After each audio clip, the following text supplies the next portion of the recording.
What's up, everybody? It's Christopher J, Sickhands RBN. Today, we're in Baltimore, Maryland, visiting the Dugout at Peabody Heights Brewery, and we're here for one very special reason.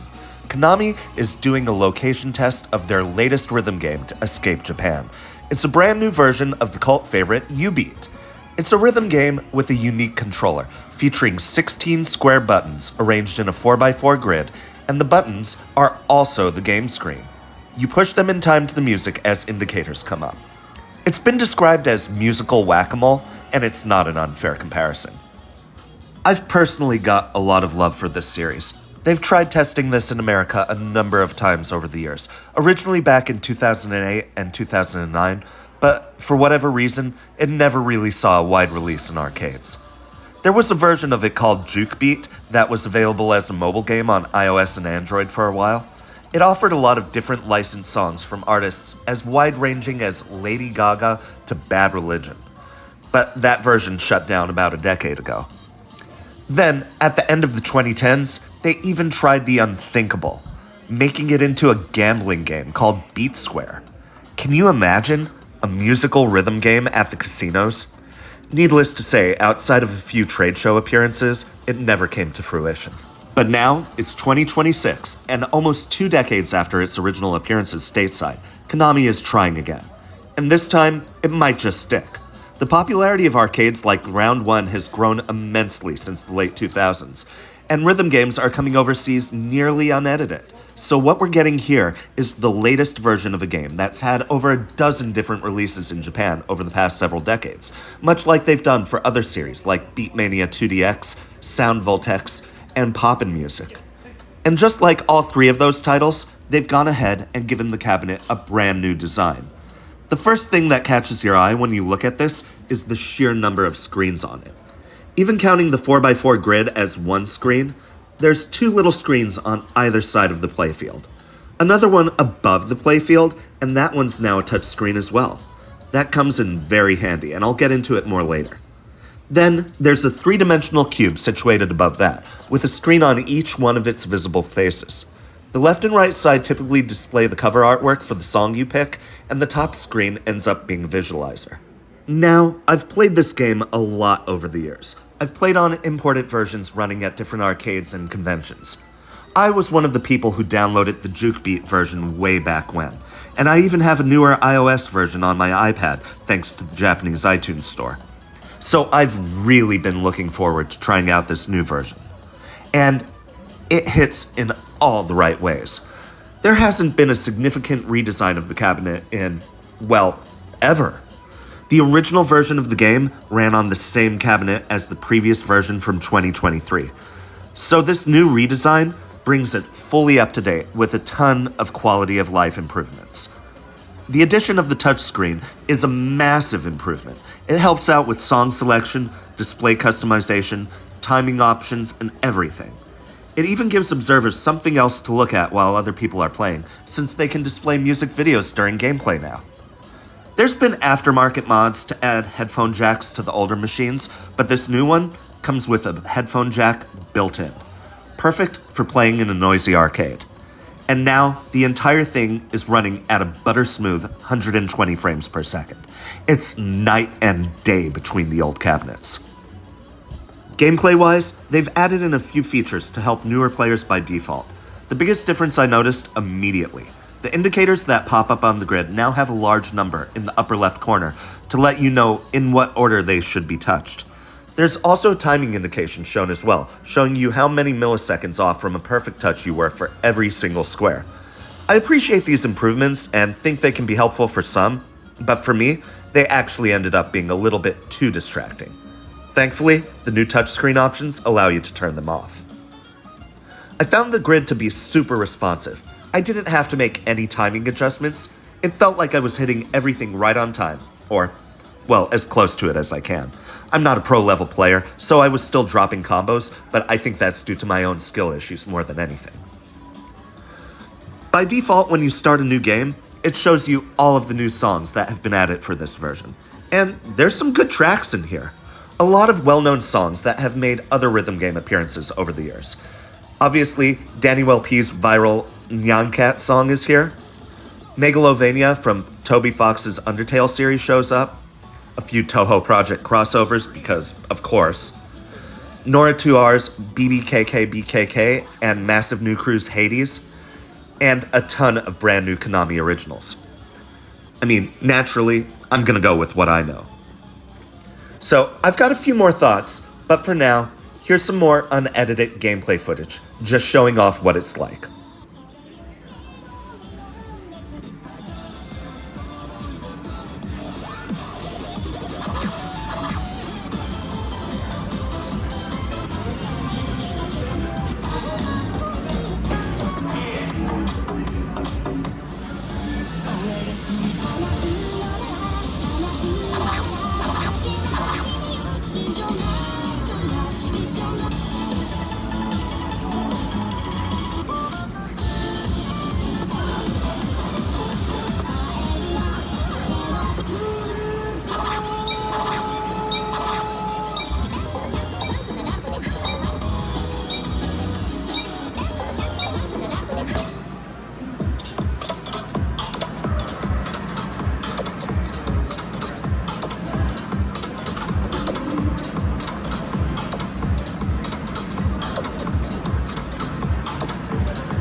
Second tune.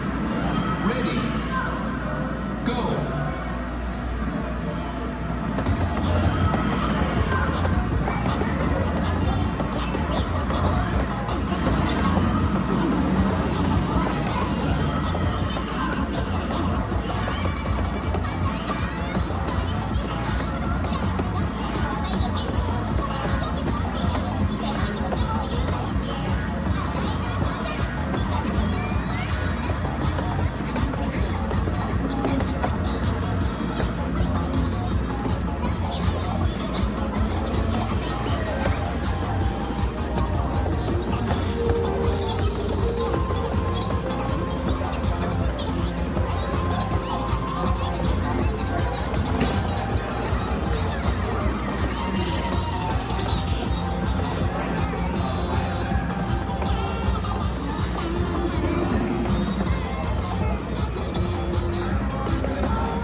Result.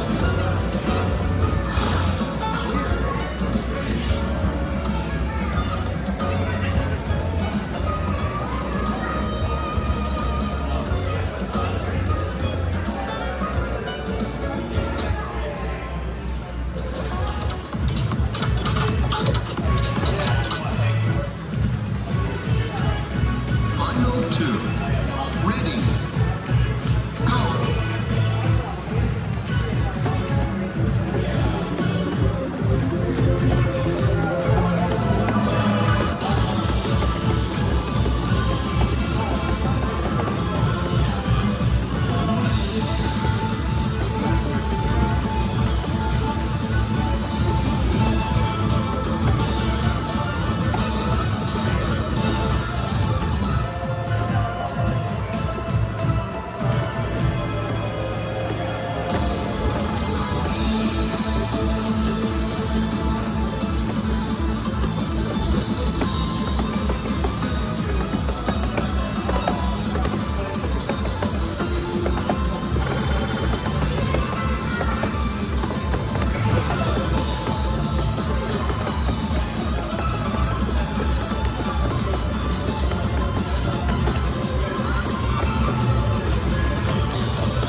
Eric, is the food truck working? You go ahead.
All in all, I ended up playing 4 credits and 12 songs while I was here.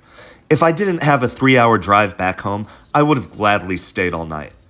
As a big fan of the Jubeat series, this is everything I had hoped for from a brand new iteration of the game, and I'm hoping that the response to this location test is proving promising enough for Konami to see it rolled out nationwide.